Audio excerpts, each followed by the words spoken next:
साजिश हो तो ऐसी क्या ज़बरदस्त है, सुनिएगा शौक से। एक शख्स अपनी बीवी को लेकर मौलवी साहिब के पास आया और कहने लगा, मौलवी साहिब, ये मेरी ज़ौजा हैं, इन पर अचानक आसेब का हमला हुआ है, शायद जिन चढ़ा है। मौलवी साहिब ने दम दरूद किया तो जिन बातें करने लग गया। मौलवी साहिब, अभी के अभी बाहर निकलो वरना मैं।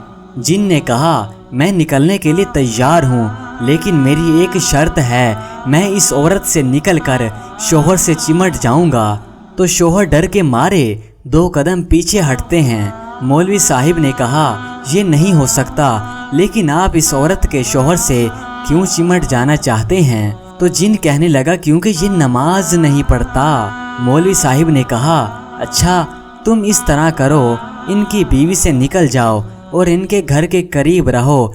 इस औरत का शोहर नमाज ना पढ़े तो फिर इस शख्स से चिमट जाना। जिन कहने लगा, ठीक है। जिन निकल जाता है। चंद दिन बाद वो औरत मौलवी साहिब को फ़ोन करके शुक्रिया अदा करती है कि अब ना सिर्फ इनका शोहर सफ़े अव्वल में नमाज पढ़ता है, बल्कि अक्सर मस्जिद का दरवाज़ा भी वही खोलता और आज़ान भी देता है। ये राज बाद में खुला कि इस खातून को जिन विन कुछ नहीं चढ़ा था। इसने शोहर को नमाज का पाबंद बनाने के लिए ये वारदात कर डाली थी। अफसोस ये है कि हम मखलूक से तो डर जाते हैं, लेकिन खालिक से नहीं डरते। हमारे मोबाइल की जब बैटरी ख़त्म होने वाली होती है तो नोटिफिकेशन आता है कि बैटरी ख़त्म होने वाली है, चार्ज कर लीजिए।